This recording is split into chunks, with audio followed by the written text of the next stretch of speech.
Hey yo, it's Guido coming at you with the Tactics Talk. Welcome back everyone to World of Tanks. On this episode, I have a new submitter. We have Goldmeister from HEAT, and he is platooned with, and this cracked me up, I Die Often. It's T69. That's a fantastic name. I Die Often. And they are here on Siegfried Line. He's gone down to the south, and immediately a very interesting thing happens.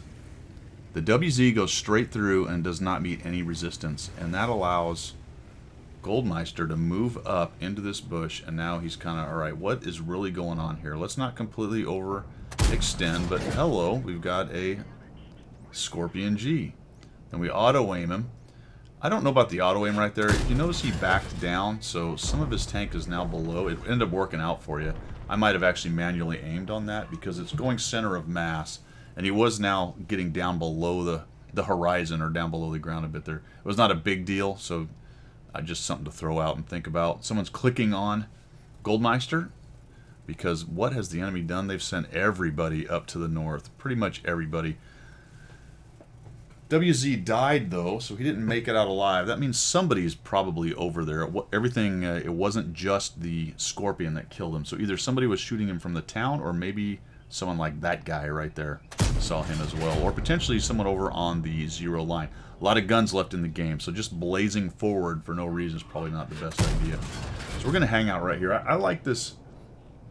I like doing these replay reviews for lots of different reasons. I like to help people learn how to play the game a little bit better, but I also, it's a bit selfish as well because I like to watch other gameplay styles, try to learn from them as well. And a lot of people that send replays in are much more careful, something like that. They're more careful, let's put it that way, than I am. And I tend to YOLO in a little bit more. I'm very aggressive. So when I see somebody who's much more careful, which I already said, let's call it methodical. That's really kind of what I'm trying to get at here. Then I can learn something. So he sits up there for a bit. I might have moved in a little sooner than he did. Than Goldmeister did, but he moves up to this next bush. He clearly knows this is here, so very nicely done. And he's getting a little bit of trouble with RNG. I thought surely that's going to go right in there. Now I'm going to tell you something. One thing I do in this situation when I'm zoomed in like that is I lower the pipper and see if he is covered up by something. And when you first shot, I'm like, oh, it went into the ground, but holy cow, did it miss by a mile, because he is completely exposed, and that's just unfortunate. You'll notice that Goldmeister is going after the side of the turret. I think that's a really good idea. That allows him just to shoot regular AP into that weak side, and then the T10 disappears. Otherwise, he probably needs to press 2. The T10 front armor is not amazing, but it's pretty decent. And then all of a sudden, we got a TS5 who shows up and gives a nice side profile to our hero, who obliges by blapping him twice in the side, lighting him on fire. And this is going to go poorly for the TS5. For some reason has just decided to sit there and take it in the side like a man. And the T10's moved around. And right about here, my team is starting to win.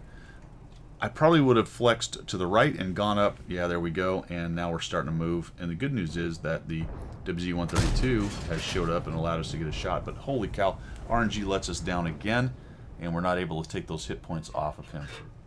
So he's going to flex around the north side of that building there, and we're going to stare a little bit more. And I think I'd have been moving into the town much earlier than this, Goldmeister. Just, it's a small thing, but your team is winning.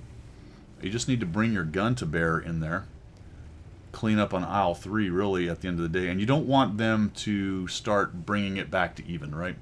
Your guys that are in the town are sort of beat up. They're trying to push into TDs who may be up on that hill in bushes. What you really don't want to have happen there is lose 3 or 4 tanks in the city, and now all of a sudden you're trying to dig out TDs who you had an advantage on, but now they're sitting back there with a number advantage. And then I Die Often has lived up to his name and done exactly what his name says, and he died. Come in here, we get another fire. That's fantastic. And now watch what happens here. He backs up. He's going to take a hit. He goes up, he gets one more hit. And now he's going to back up, back up, back up. Now, the thing here is, he's going to probably take another hit almost no matter what happens. You might say, well, why don't you just sit there and wait and take the shot? But what he wants to do is he wants to get his reload as close to done before he gets exposed as he can, so he doesn't have to wait so much longer. So watch this. He comes in here. I'm not explaining what I'm trying to say. There we go. We get the shot. Actually, that's his third fire, by the way.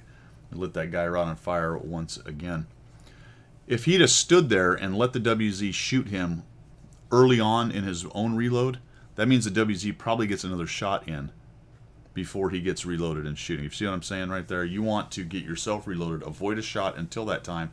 You know you're going to take it, but keep backing up and delay the enemy's shot as long as possible so that he does not get inside your reload cycle, especially with a tank like the WZ, who's comparable, if not a little bit faster than your reload cycle.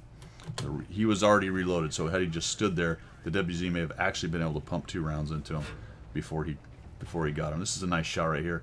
He just takes it, T10, and we back up. This is the only other kind of quibble I had right here. I might have just charged in here, hooked to the left, and got out of there. And good news is that guy missed. But you're sort of sitting out in the middle. You've got you got a Charioteer. The WZ is there. The T10's not dead yet, so he's still trolling around. And that's what I thought you were going to do here. But now you're seeing some. You got HP in your eyes. You see this guy. You immediately auto him and then come off because you realize you've got to get into his lower plate. And holy cow, someone just nuked him right at the end. Thought you were going to take another hit right there. Nice shot into the Charioteer, who's not looking at you. Takes a couple hits. Boom, down he goes. The other Lance and C's over there. And now it's the artillery. I might have just ignored that Lance and C and gone to the right down the road, instead of going left and get to the artillery. It actually doesn't hurt you because you end up getting the artillery out of this thing.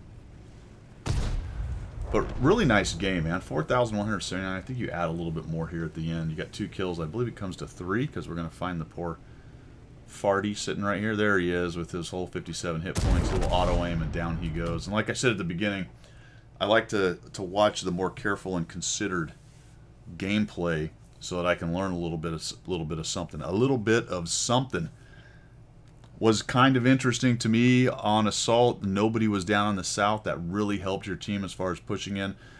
An entire flank was just basically given to you, plus they lost the one tank who was trying to sit out there doing something about it, the Scorpion over there. If you're going to go out in that field from the defensive side, you need to have people forward of you, especially if you're a Scorpion. Just driving down that road and getting in a bush is just going to get you dead. You know the enemy's coming over, and if they don't meet resistance, they're definitely going to filter through that field down in the south. So that really put the enemy team on the back foot, but you dropped a lot of damage. Bottom tier in a 2-tier battle. 4,236, well done. 643 assist. I appreciate you sending in the replay. I think everyone can learn something here about being careful and consider. My only quibbles are the 2 times where I said I might have been a little bit more aggressive or pushed into the city and got out of the open area there, but really they weren't paying too much attention to you because they were getting rolled up from every direction at that point. Thanks for sending that in there, Goldmeister. I do appreciate it. For everybody else, keep supporting the channel. Everything's going well. We will see you.